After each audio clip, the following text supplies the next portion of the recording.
নাজিৰা আমোলাপট্টি বৰনামঘৰ যুৱ সমাজ আৰু ৰাইজৰ উদ্যোগত অহা 17, 18 আৰু 19 জানুৱাৰীত 3দিনীয়া বৰ্ণাঢ্য কাৰ্যসূচীৰে নাজিৰা আমোলাপট্টি বৰনামঘৰত অনুষ্ঠিত হ'ব ভাগৱত পাঠ আৰু ব্যাখ্যানুষ্ঠান আৰু ভাওনা।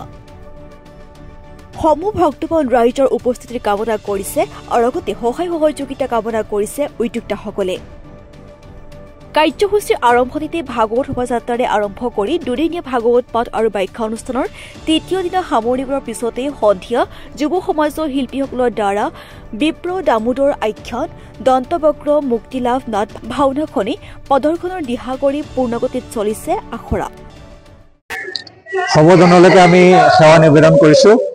নাজিৰা আমোলাপট্টি বৰনামঘৰ পৰিচালনা সমিতিৰ লগতে যুৱ সমাজৰ আৰু স্থানীয় ৰাইজৰ সহযোগত অহা 17, 18 আৰু 19 জানুৱাৰীত বিশ্ব শান্তি তথা মানৱ সমাজৰ কল্যাণৰ কামনাৰ্থে আমাৰ 3দিনীয়াকৈ ভাগৱত মহাভাগৱত পাঠ, ব্যাখ্যানুষ্ঠান আৰু শেষৰ দিনা আমাৰ গুৰুজনাৰ অনবদ্য সৃষ্টি এভাগী নাট ভাওনা মঞ্চস্থ কৰাৰ আয়োজন কৰা হৈছে।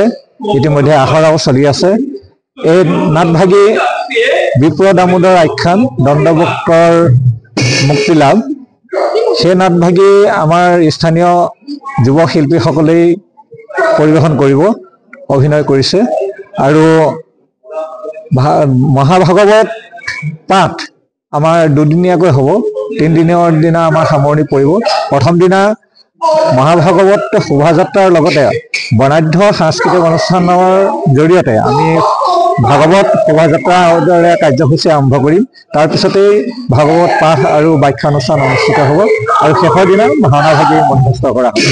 আৰু এই আপাহতে আমাৰ নাজিৰা আমোলাপট্টি বৰনামঘৰৰ লগত জড়িত থকা সমস্ত বান্ধৱসকলৰ লগতে স্থানীয় সমূহ নাজিৰাবাসী ৰাইজৰ আমি উপস্থিতি একাত্ৰে কামনা কৰিছোঁ, যাতে তেখেতসকলে কৰা ধূলাই আমাৰ এই উদ্দেশ্য সফল কৰি তোলে।